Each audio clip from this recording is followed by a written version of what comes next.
श्रीमन्महागणाधिपतये नमः। ॐ शारदा सरस्वत्यै नमः। ॐ श्रीपुराणपुरुषोत्तमाय नमः। ॐ नमो भगवते वासुदेवाय। सूत उवाच पितर्युपरते तेन जननी ताडिता वृषम् क्व वित्तं तिष्ठति ब्रूहि हनिष्येलत्तया न चेत् इति तद्वाक्यसन्त्रासात् जनन्या पुत्रदुःखता कूपे पातः कृतो रात्रौ तेन सा निधनं गता। गोकर्णस्तीर्थयात्रार्थं निर्गतो योगसंस्थितः न दुःखं न सुखं तस्य न वैरी नापि बान्धवा। धुन्धुकारी गृहे तिष्ठत् पञ्चपर्ण्यवधूरितः अत्युग्रकर्मकर्ता च तत्पोषणविमूढधी। एकदा कुलटास्तास्तु भूषणान्यभिलिप्सवः तदर्थं निर्गतो गेहात् कामान्धो मृत्युमस्मरन् यतस्ततश्च संहृत्य वित्तं वेश्म पुनर्गता।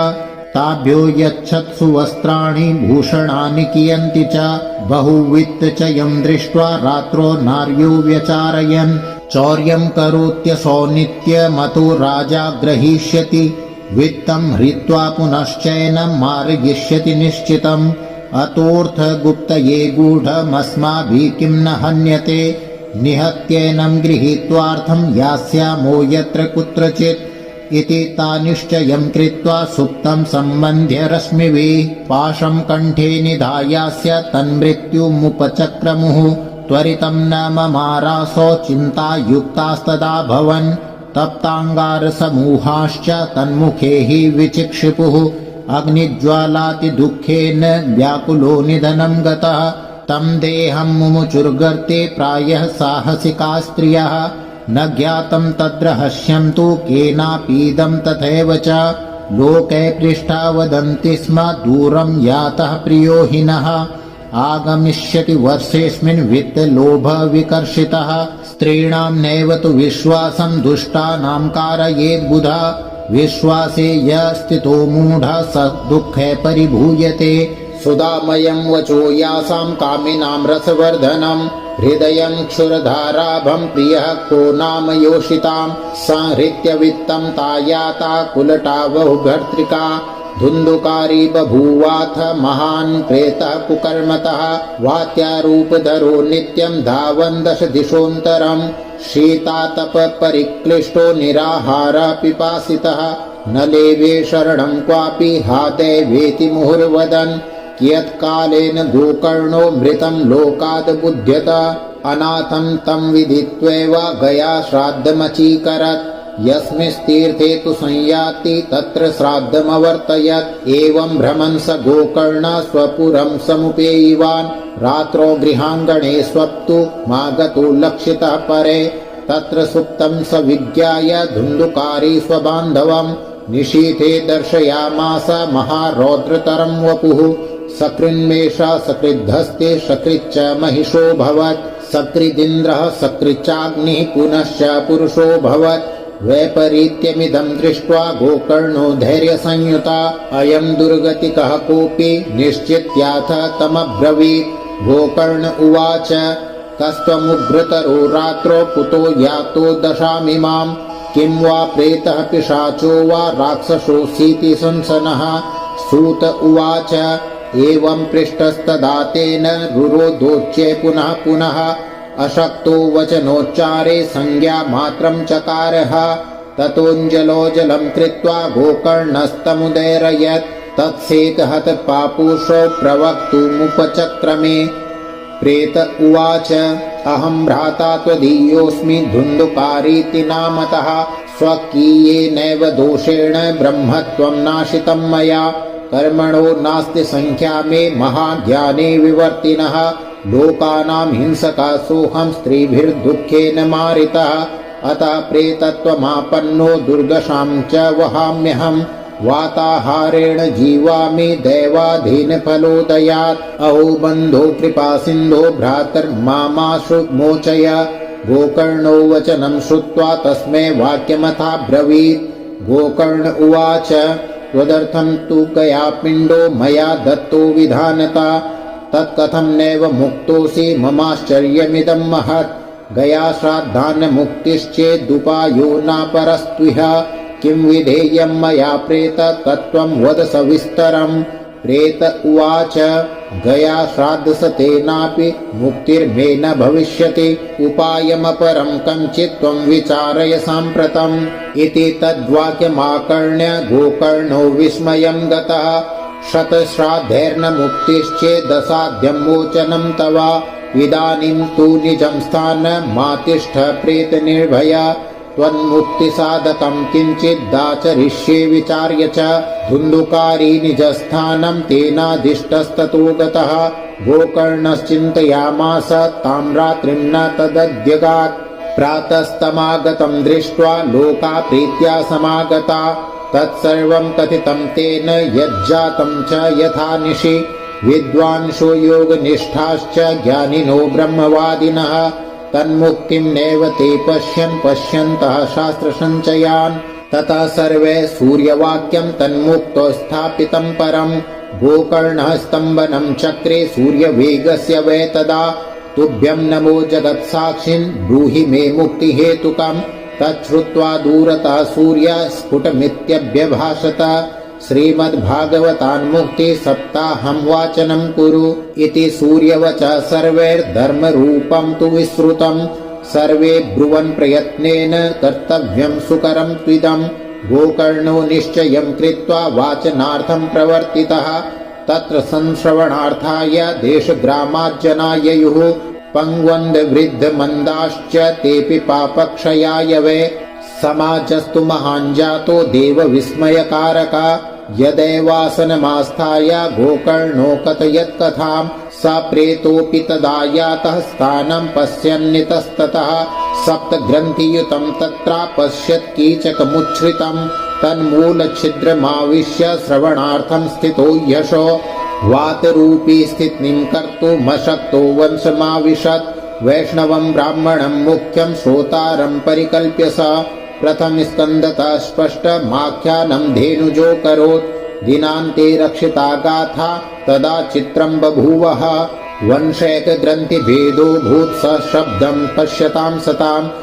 द्वितीयेऽन्ये तथा सायं द्वितीयग्रन्थिभेदनम्, तृतीयेऽन्ये तथा सायं तृतीयग्रन्थिभेदनम्। एवं सप्तदिनैश्चैव सप्तग्रन्थिविभेदनम् कृत्वा स 12 स्कन्धः श्रवणात् प्रेततां जहो। दिव्यरूपधरो जातस्तुलसीदाममण्डितः, पीतवासा घनश्यामो मुकुटिकुटलान्वितः। न नाम भ्रातरं सद्यो गोकर्णमिति चाब्रवीत्, त्वयाहं मोचितो बन्धो कृपया प्रेतकश्मलात्। धन्या भागवती वार्ता प्रेतपीडा विनाशिनी, सप्ताहोऽपि तथा धन्यः कृष्णलोकफलप्रदा। कम्पन्ते सर्वपापानि सप्ताहश्रवणे स्थिते, अस्माकं प्रलयं सद्यः कथा चेयं करिष्यति।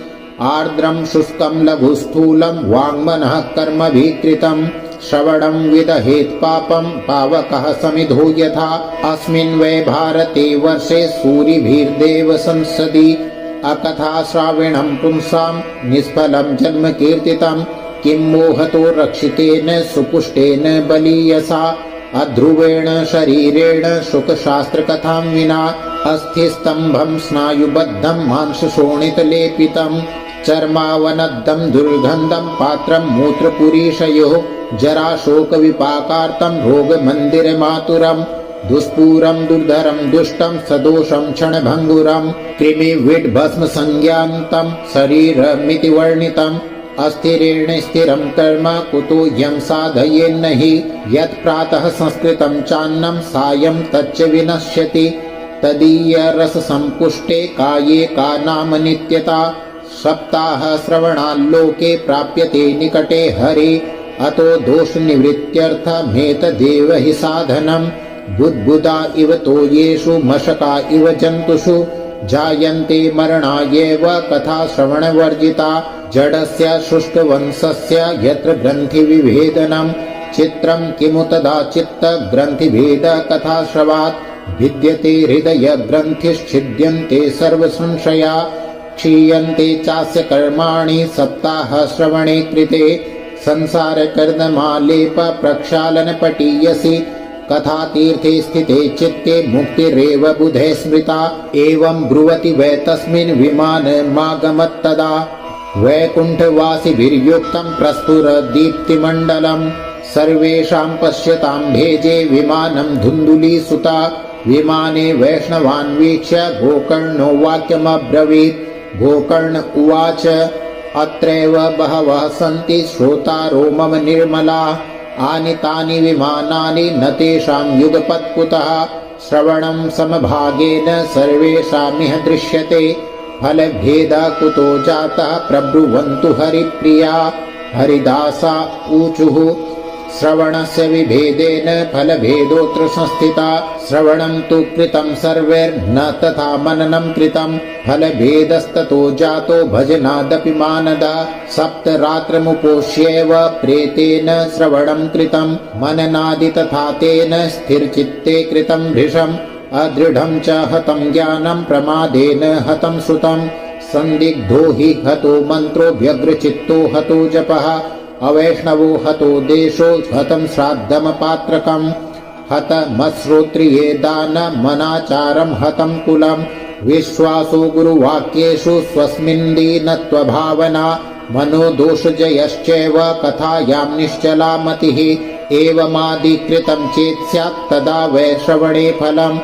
पुनः श्रवान्ते सर्वेषां वैकुण्ठे वसतिर्ध्रुवम् गोकर्ण तव गोविन्दो गोलोकं दास्यति स्वयम् एवमुक्त्वा ययुः सर्वे वैकुण्ठं हरिकीर्तना श्रावणे मासि गोकर्णः कथा मूचे तथा पुनः सप्तरात्रवतीं भूय श्रवणं तै कृतं पुनः कथा समाप्तो यज्जातं श्रूयता तच्च नारद विमाने सह भक्तैश्च हरिराविर्बभूवः जय शब्दा नमः शब्दास्तत्रासन बहवस्तदा पाञ्चजन्यध्वनिं चक्रे हर्षात् तत्र स्वयं हरिः गोकर्णं तु समालिङ्ग्य करोत्स्वसदृशं हरिः श्रोत्रीनन्यान् घनश्यामान् पीतकौशेयवासस किरीटिनः कुण्डलिनस्तथा चक्रे हरिक्षणात् तद्ग्रामे ये स्थिता जीवा आश्वचाण्डालजातयः विमाने स्थापितास्तेऽपि गोकर्ण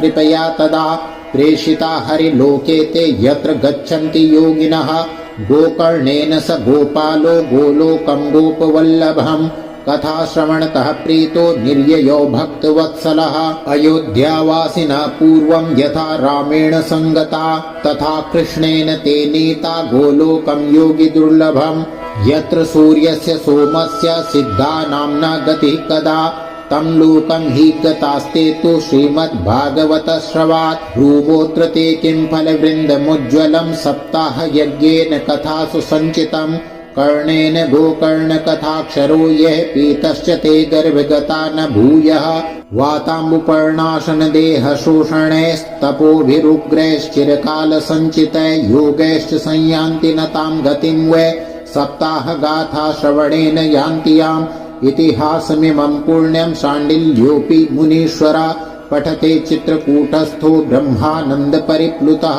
आख्यानमेतत्परमं पवित्रं श्रुतं सकृद्वै विदहेद् घौघं श्राद्धे प्रयुक्तं पितृतृप्तिमावहिन् नित्यं सुपाठाद् पुनर्भवं च। ओम जय जय श्री पद्मपुराणे उत्तरखंडे श्रीमद्भागवत माहात्म्ये गोकर्ण मोक्ष वर्णनम नाम पंचमो पारायणः।